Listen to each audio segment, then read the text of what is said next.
del día de hoy y vamos a aprovechar para charlar, para hablar con el gerente de la cooperativa eléctrica, el señor Germán de Negre, quien tenemos en este momento en comunicación. Germán, muy buen día, ¿qué tal? ¿Cómo estás vos? ¿Cómo andás? ¿Qué tal? Buen día, José Luis, para vos, bueno, para tu equipo y para toda tu audiencia también. Como siempre, gracias por tu amabilidad para atendernos. No, por favor, no te... Germán, el motivo de esta entrevista, más allá de que nosotros no nos llevamos por lo que dicen las redes sociales o por los comentarios de los vecinos en las redes sociales que hacen de las determinadas situaciones que se plantean, pero igualmente nos pareció oportuno charlar con vos, hablar con vos, por el tema del valor al que han llegado en algunas viviendas de nuestra comunidad, el valor de la tarifa eléctrica. Entonces la idea es usar este espacio para que vos nos puedas explicar por qué hay vecinos a los cuales se le ha incrementado tanto la tarifa eléctrica. Bueno, sí, José Luis, también hemos por ahí leído o incluso tenido acá en la cooperativa consultas respecto a las últimas facturas. Casualmente hemos salido con alguna breve explicación a través de las redes, básicamente como para poner un poco en un marco un poco más formal todo este tema. Esto obviamente que hay situaciones particulares que, bueno, habrá que analizar en determinados casos, pero en lo general, básicamente, el incremento que se han visto en las facturas que se repartieron ahora en el mes de septiembre es básicamente el incremento de tarifa que ha habido. Todavía, por ahí leemos en redes sociales que los valores de la cooperativa, que es más caro que en otro lado, bueno, cuestiones que realmente a esta altura me parece que lo hemos explicado y lo hemos mencionado en infinidad de veces y se seguirá explicando o para que termine a ver una buena vez la gente entienda que la cooperativa no pone las tarifas, que la cooperativa no tiene potestad sobre las tarifas, que son medidas de gobierno, en este caso el provincial, porque nosotros las tarifas eléctricas las calcula y las impone el gobierno provincial y no tenemos ningún tipo de cuestión para hacer con esas tarifas. Y bueno, obviamente que escuchamos, prendemos la televisión o la radio y escuchamos que en todo lo que desde fin del año pasado hay una cuestión de ir quitando subsidios a la energía, tanto gas como electricidad, y eso es la realidad, o sea, eso es lo que está pasando. Si nosotros comparamos una tarifa que se aplicaba antes de marzo con la que se está aplicando ahora, en algunos casos, porque depende de montones de cuestiones que ahora podemos llegar a dar algunos ejemplos, estamos hablando de un 150% de incremento. O sea, y no se le ocurre a Copesna hacer eso. Eso es lo que quiero que quede claro, porque otra vez volvemos en contra de la cooperativa, en contra de Copesna, que tenemos que movilizarnos. Está bien, cada cual tiene el derecho de decir, de expresarse como quiera, pero que por lo menos se tomen el trabajo de consultar la página de los EVA, donde están publicados todos los cuadros tarifarios, y que vean que los cuadros que aplica Copesna son los cuadros que están publicados en la página de los EVA. Entonces, cuando uno habla y uno critica y trata de por ahí de herir susceptibilidades, lo tiene que hacer con fundamento. Y eso es lo que nosotros un poco por ahí pedimos. Lo explicamos, lo volvemos a explicar, lo volveremos a explicar, pero si se va a hacer una crítica que sea fundamentada. Entonces, vuelvo a repetir, Copesna, a partir del año 97 para acá que aparece el marco regulatorio eléctrico, nunca más dispuso de qué tarifas puede o quiere cobrar. Como repito, la provincia de Buenos Aires, a través del Ministerio de Infraestructura y Servicios Públicos, calcula los cuadros tarifarios y es el órgano de control, en este caso los EVA, quien dispone las tarifas a aplicar. y están publicadas en la página de los EVA. Y otra cuestión que también siempre se habla, Copesna aplica esta tarifa, como también las mismas tarifas son aplicadas en prácticamente toda la provincia de Buenos Aires, a excepción de lo que llamamos Gran Buenos Aires o conurbano bonaerense o como le quieran llamar.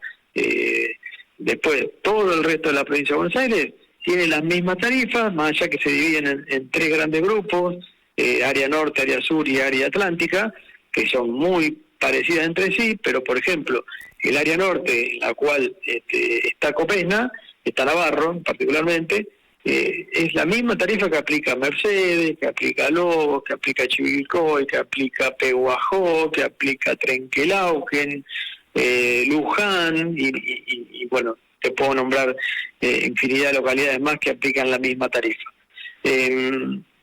Lo que pasa es que a veces no leemos, entonces salimos a despotricar sin leer ni la factura, sin leer las publicaciones que tratamos de hacer.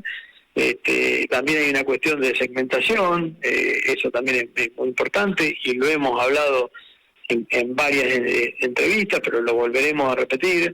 Hay una cuestión de segmentación que el gobierno nacional desde fines del año pasado dispuso que todos los usuarios residenciales sean segmentados en tres grandes segmentos, en función de su realidad socioeconómica o los ingresos a lo que sería el grupo familiar.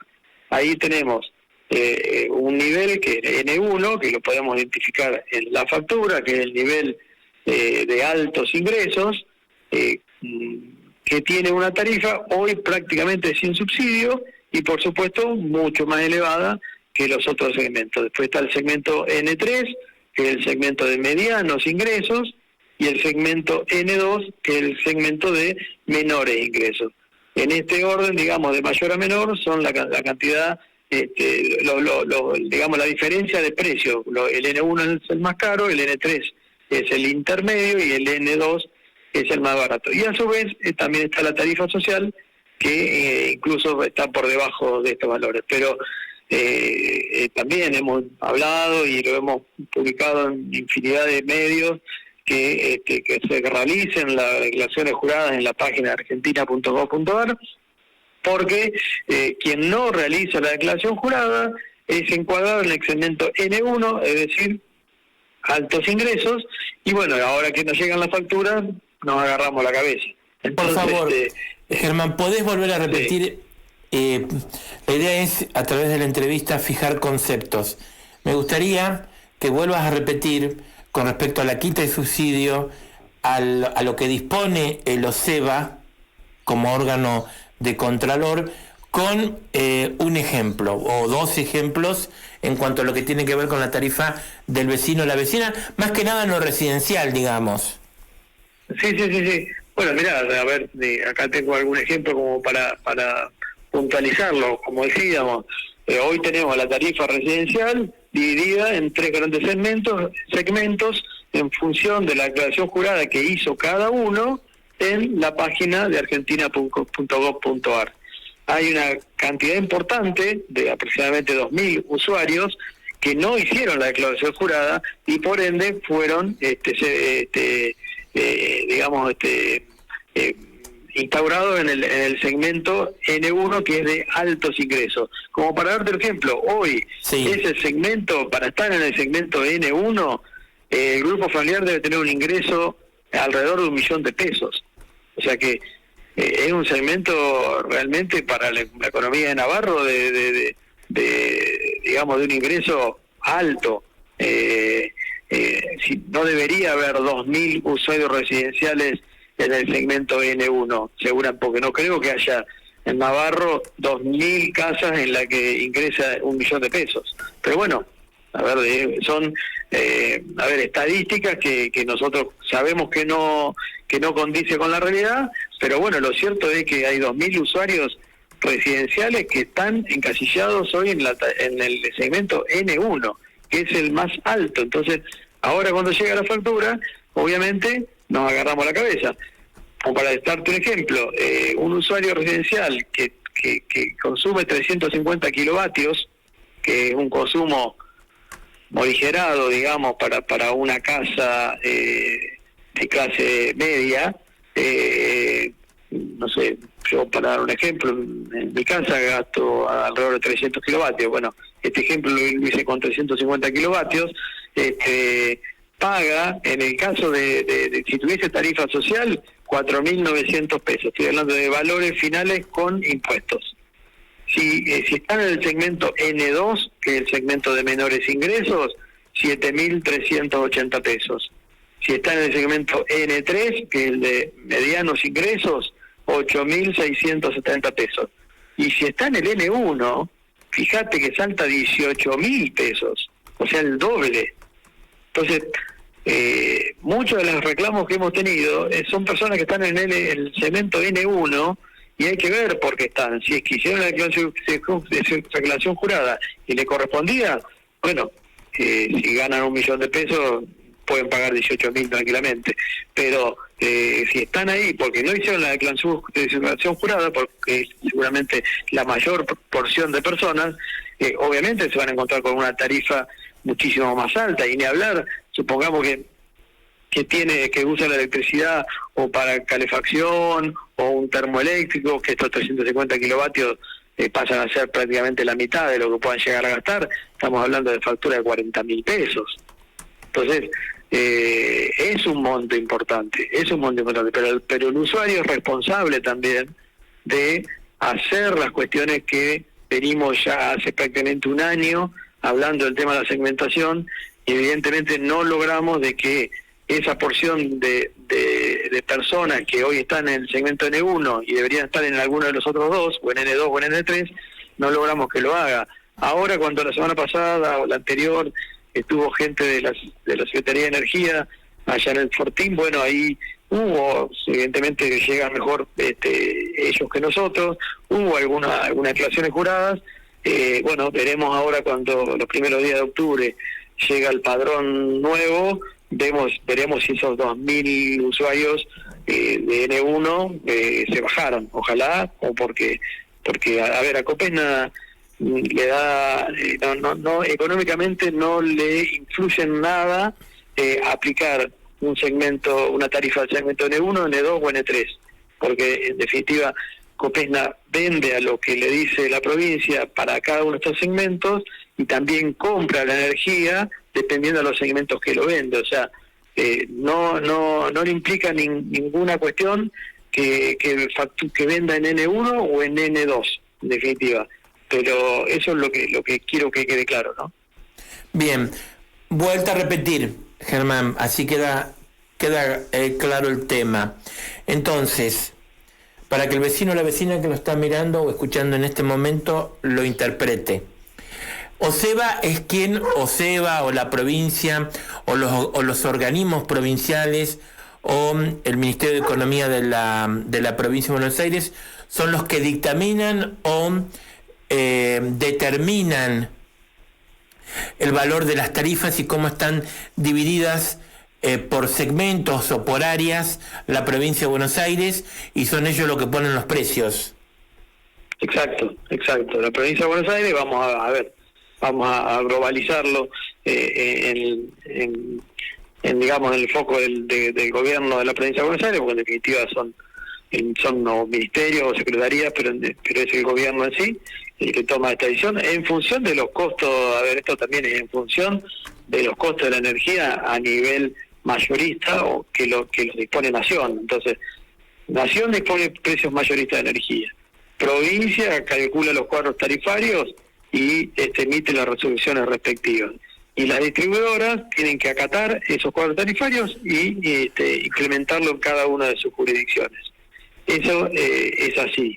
Ahora, después obviamente hay muchas categorías de usuarios. Está la residencial, está la rural, está la general, las industriales. Bueno, depende obviamente que la característica de cada usuario, se le aplica la tarifa que corresponda. Y por sobre todas las cosas, el tema de la segmentación, que es algo que dispuso Nación y que lo calcula Nación. O sea, una persona tiene que hacer la declaración jurada en la página argentina.gov.ar/subsidios, donde van a pedir varios datos personales, como así también datos de cuál es el distribuidor, cuál es su número de suministro, cuál es su número de medidor, información que encuentran en la factura de Copesna. Y bueno, después cuestiones personales, como decía, ingresos, si tiene más de un vehículo, si tiene más de una propiedad, bueno, una declaración de preguntas que debe responder, y en función de eso, automáticamente en ese momento, cuando termina el trámite, le va a decir en qué segmento está, digamos, encuadrado ese usuario. Y a partir de ahí perdón, nosotros, Germán, sí. Volvemos a repetir, aunque parezca cansador, esto es a través de la declaración jurada, que hay que hacerlo a través de la página web. La página web de argentina.gov.ar/subsidio. Ahí tiene todas las explicaciones de qué necesitan, de cuáles son las cuestiones que tienen que tener a la mano como para los datos que le van a pedir. Bueno, eso está todo ya establecido ahí, y en ese mismo momento, cuando termina el trámite, hoy más allá de que se revisa a posterior, Nación revisa la información, ya le da un segmento en el cual va a estar encuadrado en función de los datos que colocó cada uno. Después, bueno, puede que si alguien gana 1 millón de pesos y le pone que gana 100, obviamente en algún momento van a cruzar información, y por más que con su declaración jurada decía que iba a ir al segmento N2, cuando cruzaron información lo mandaron al N1 porque digamos, su ingreso es mayor a 3.5 canastas básicas. Entonces eso también hay que tenerlo en cuenta, no pueden poner cualquier cosa, o sea, hay que poner una declaración jurada, más allá que uno se hace cargo de lo que pone, obviamente que tiene que ser la realidad, porque esto es pasible de que haya un cruzamiento de datos en Nación, ¿no? Bien, muy bien.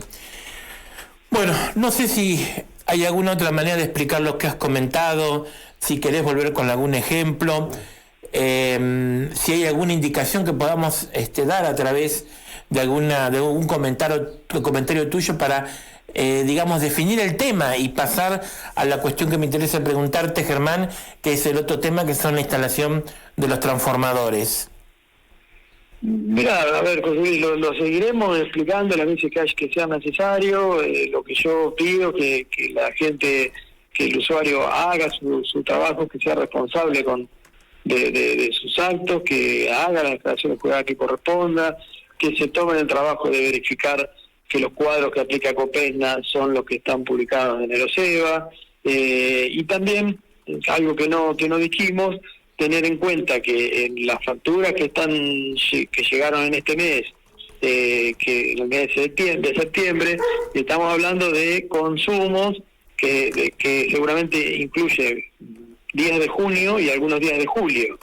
O sea, son días de invierno, días de frío, donde tal vez utilizamos un poco más que en otros meses anteriores, utilizamos algún sistema de calefacción eléctrica. Entonces esto también influye en los consumos, así como influyen en verano por utilizar el aire acondicionado, en invierno también se utiliza la energía para calefaccionarse en algunos casos donde no hay gas natural, o incluso hay gas natural, pero bueno, en determinados ambientes no tienen calefacción a gas y se enciende algo eléctrico.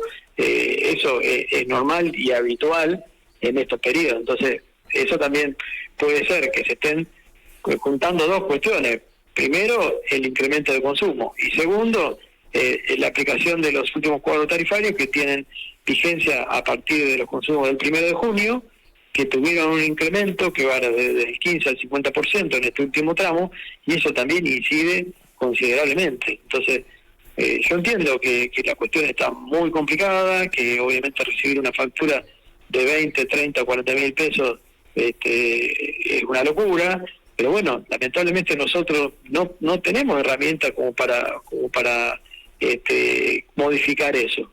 Son decisiones que se toman desde el Estado y nosotros tenemos que acatarlas y aplicarlas, no nos queda otra alternativa. Muy bien. Germán, vamos ahora a hablar, como te había dicho, del tema de los transformadores. Sí. ¿Ya están instalados? Bueno, ¿cómo es el tema? Contanos un poco. Sí, los transformadores se instalaron, ya se terminaron, si no recuerdo mal, el día jueves, están están conectados. Bueno, la verdad que sí, fue un tema complejo de resolver. A ver, esto no data de mucho tiempo. En realidad empezamos a hablar con el municipio por este tema, o donde se presentó la controversia, mejor dicho, hará alrededor de un mes aproximadamente. Esto viene de hace mucho. A ver, cuando sale, digamos, esta obra, a la cosa de 2 años, que lo primero que se hace es que el municipio pide una factibilidad a la cooperativa, al prestador, en este caso la cooperativa, una factibilidad en lo que hace a la electricidad y al agua, que son servicios que presta Copesna. Bueno, nosotros analizamos cuál es el proyecto en sí, y en función de eso se responde ese pedido de factibilidad, manifestando qué es lo necesario de efectuar. En el caso de la energía, una obra de baja tensión, eran aproximadamente 100 viviendas, y una obra de media tensión, con los transformadores correspondientes. ¿Por qué? Porque esa obra se hizo en un lugar que para el marco regulatorio eléctrico se le llama área no rentabilizada.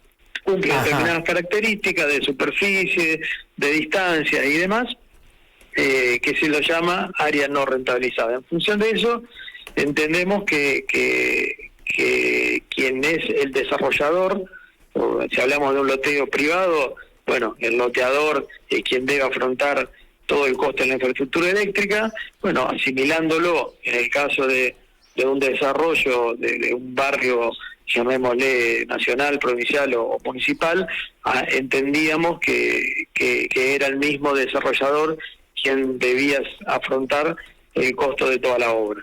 En función de eso, cuando se presenta quien había sido adjudicatario, se le cotiza la obra completa. Bueno, ahí empezamos a tener algunas controversias, porque la empresa HBD, que es el adjudicatario, manifestó que en su presupuesto no estaba contemplada la línea de media tensión y los transformadores, solamente estaba contemplada la línea de baja.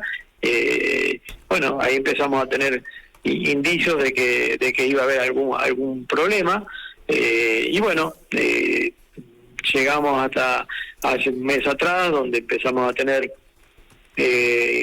Copesna tomó la decisión de la línea de media tensión, que son aproximadamente 400 metros, de hacerla. De hecho, ya estaba terminada hace cuestión de un mes aproximadamente, y bueno, lo que restaba era llegar a establecer quién debía afrontar el costo de los transformadores.